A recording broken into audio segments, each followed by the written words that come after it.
নমস্কার বন্ধুরা, অ্যাস্ট্রোসেজে আপনাদের সবাইকে স্বাগত জানাই। আজকের এই ভিডিওটি মীন রাশি পাইসের সাইনদের জন্য খুবই গুরুত্বপূর্ণ হতে চলেছে। আপনি থাম্বনেলে অলরেডি দেখেই নিয়েছেন এপ্রিল, মে, জুন এই 3 মাসে কী চেঞ্জেস হবে আপনাদের জীবনে।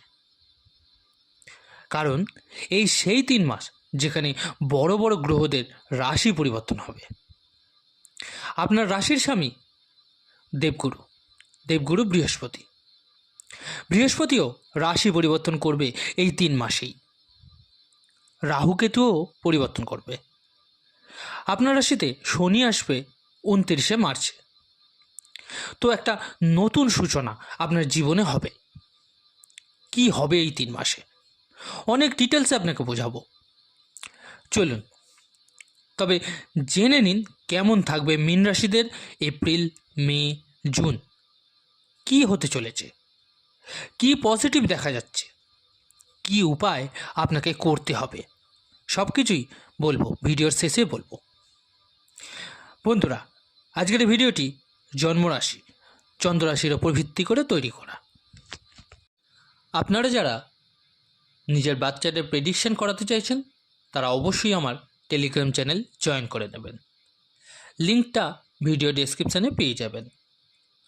আর যে সকল বন্ধুরা নিজেদের রেমেডিস বা প্রতিকারের জন্য স্টোন ব্যবহার করতে চাইছেন তারা অবশ্যই এই ভিডিও ডেসক্রিপশানে আরেকটি লিঙ্ক দেওয়া থাকবে, একবার চেক করে নেবেন।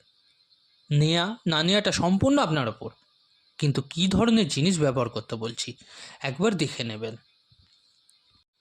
চলুন এবার মূল ভিডিওয়ে ফেরা যাক। আপনার মীন রাশি, তো আপনার ফার্স্ট হাউসে রাহু, শনি, বুধ, শুক্র এবং সূর্য। থার্ড হাউসে বৃহস্পতি, ফোর্থ হাউসে মঙ্গল, সেভেন্থ হাউসে কেতু বিরাজমান। এটা এপ্রিল 2025-এর গ্রহদের গোচর অনুযায়ী বলছি। 29শে মার্চ 2025 এখান থেকেই শনি 7.5 সেকেন্ড ফেজ মানে দ্বিতীয় চরণ আপনার শুরু হবে।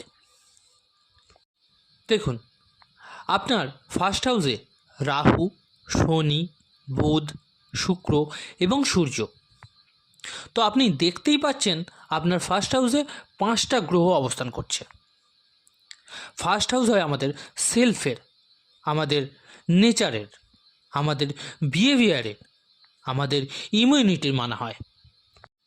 এবার যখন ফার্স্ট হাউসে এতগুলো গ্রহ বসবে তখন আমাদের মনকে, আমাদের মুডকে ডাইভার্ট করাবে। এপ্রিল মাসে স্পেশালি নিজের লাভ রিলেশনে এবং নিজের ম্যারিড লাইফের প্রতি খেয়াল রাখা দরকার। কারণ যখনই প্রথম ঘরে এতগুলো গ্রহ বসবে তো কোনো না কোনো দিকে, কোনো না কোনোভাবে এটা খুব মুডি নেচারের বানিয়ে দেবে আপনাকে। আপনার ঘন ঘন মুড সুইং করাবে। কখনো ভালো, কখনো হঠাৎ করে অ্যাগ্রেশন আসবে, কখনো জেদি হয়ে যাবেন, কখনো মাথা গরম হয়ে যাবে। হঠাৎ করে এগুলো আপনার মধ্যে দেখা যাবে। এগুলো দিয়ে থাকে ফার্স্ট হাউসে এতগুলো গ্রহ থাকলে। আপনাকে এপ্রিল মাসে নজর রাখতে হবে নিজের রিলেশনে, সে লাভ হোক, ম্যারিড লাইফ হোক বা ফ্যামিলির প্রতি হোক। এবার আপনার হেলথের ব্যাপারে জেনে নেব এই 3 মাসের মধ্যে কেমন থাকবে। রাশির স্বামী হয় বৃহস্পতি, আর বৃহস্পতি আপনার থার্ড হাউসে আছে, কিন্তু উনি ফোর্থ হাউসে এসে যাবে 15ই মেতে। যখন 15ই মেতে দেবগুরু ফোর্থ হাউসে ট্রানজিট করবে তো বিগত বেশ কিছুদিন ধরে আপনার হজমের সমস্যা চলছিল, লিভারের ইস্যু ছিল, ফ্যাটের প্রবলেম ছিল, আপনার ফ্যাট অনেক বেড়ে যাচ্ছিল, বা স্টমাক রিলেটেড ইস্যু ছিল, বা ব্লাড প্রেশারের সমস্যা ছিল। তো যখনই দেবগুরু বৃহস্পতি ফোর্থ হাউসে ট্রানজিট করবে মানে কেন্দ্রে, রাশির স্বামী কেন্দ্রে চলে আসবে, তা আপনার জন্য হেলথ নিয়ে বেনিফিটই দেবে। কারণ এটা একটা মহাপরিবর্তন, দেবগুরুর মহাপরিবর্তন 15ই মেতে। এরপর 1 বছর আপনার ফোর্থ হাউসে থাকবে, মানে দীর্ঘদিন ধরে আপনার ট্রাভেল বেশি হচ্ছিল, সমস্যা বেশি হচ্ছিল, তো নিশ্চয়ই 15ই মের পর ভালো দেখা যাবে।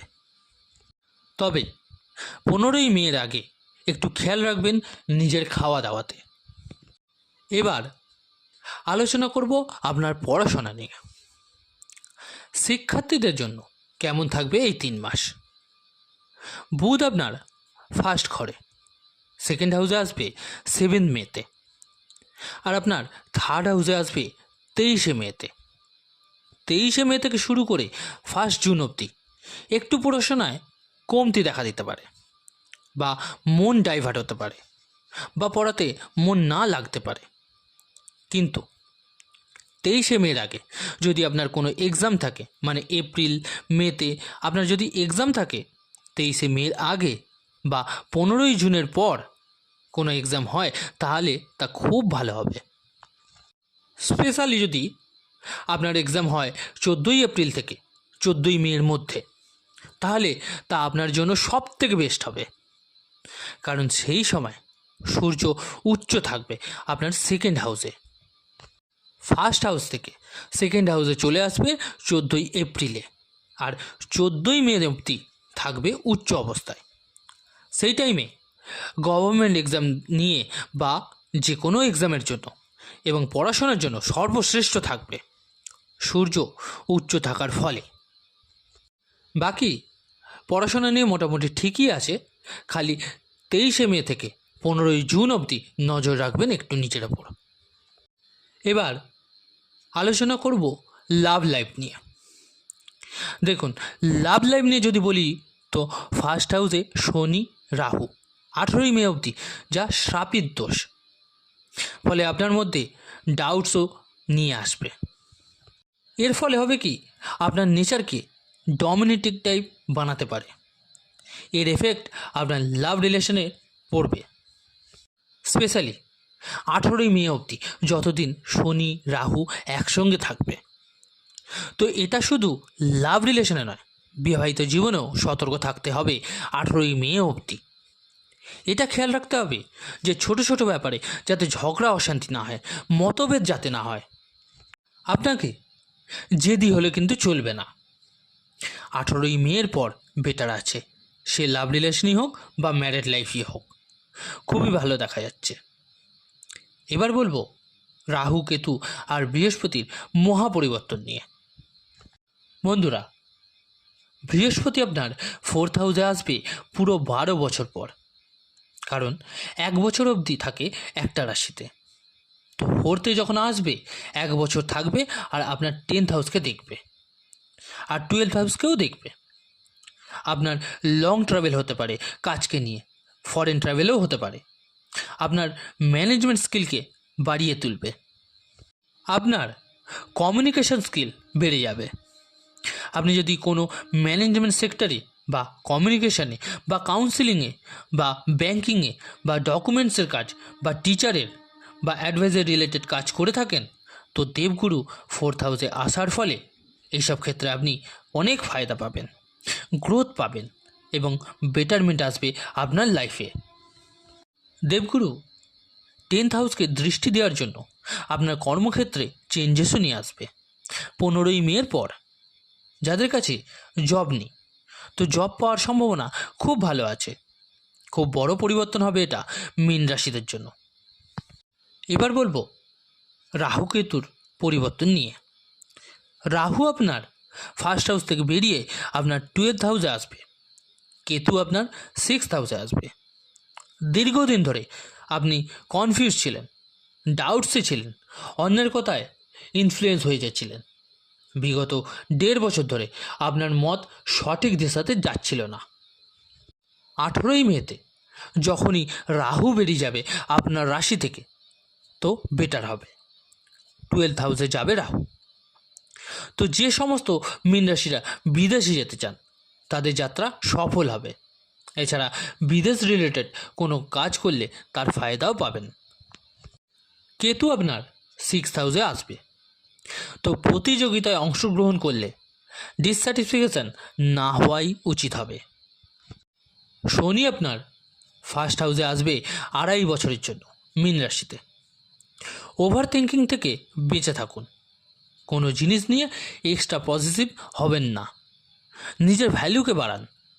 শনির ফার্স্ট হাউসে আসার জন্য রেসপন্সিবিলিটি আপনার কিন্তু বাড়বে, কাজ বাড়বে, কিন্তু গ্রোথও হবে। আপনার কুণ্ডলিতে শনি কেমন সেটার ওপরও নির্ভর করবে। ভাগ্য আর কেরিয়ারের কথা যদি বলি, এই 3 মাসে ভাগ্যের স্বামী মঙ্গল, যে আপনার 4th হাউসে, 5th হাউসে আসবে এপ্রিলে এবং 5th হাউসেই থাকবে। ভাগ্য আপনার ভালো আছে, কিন্তু মঙ্গল থাকবে নিচস্ত একদম। একটু সময় লাগবে, কিন্তু ভাগ্য আপনার ফেভার করবে। প্রপার্টি বা টেকনিক্যাল জিনিস ক্রয় করতে পারেন। মঙ্গল আপনার 5th হাউসে থাকবে, তো ভাগ্য উন্নতি ঘটাবে। তাড়াহুড়ো করবেন তো সমস্যা হবে। এপ্রিল মে বেশ ভালো, জুন অ্যাভারেজ চলবে। এবার কেরিয়ারের কথা বলি, তো 10th লর্ড হয় দেবগুরু আপনার, যে 3rd হাউসে বসে আছে, 4th হাউসে আসবে। কেরিয়ারও আপনার ঠিক আছে, কিন্তু 15ই মের পর একটু দৌড়ঝাঁপ হতে পারে। টার্গেটস বেশি হবে, কাজ বেশি থাকবে, কিন্তু 15ই মের পরে বৃহস্পতি 4th হাউসে আসবে, এটা খুব ভালো হবে। 15ই মের পর কেরিয়ারে খুবই পজিটিভ চেঞ্জেস আসবে। আস্তে আস্তে চেঞ্জেস হবে। আপনি আগে নেগেটিভ চিন্তাভাবনা করছিলেন, কাজ নিয়ে আপনার মন লাগতো না, মন ডাইভার্ট হচ্ছিল, কোনো না কোনো অবস্ট্যাকেল আসছিল, বা কোনো পলিটিক্স চলছিল কেরিয়ারে। যখনই দেবগুরু 4th হাউসে আসবে, অবশ্যই শুভ সংকেত দেখা যাচ্ছে। 15ই মের পর আপনার কেরিয়ারে খুব ভালো দেখা যাচ্ছে। 15ই মের আগে একটু আর্গুমেন্টস থেকে বেঁচে থাকতে হবে আপনাকে। কোনো ঝগড়া অশান্তি এসবের মধ্যে একদম যাবেন না। বিজনেসের কথা যদি বলি, 23শে মের পর একটু আপ ডাউন দেখা যাচ্ছে, কিন্তু 23শে মের আগে অবধি ভালো আছে। আর 10th জুনের পর খুবই ভালো আছে, গ্রোথও হবে ফাইন্যান্সিয়ালে।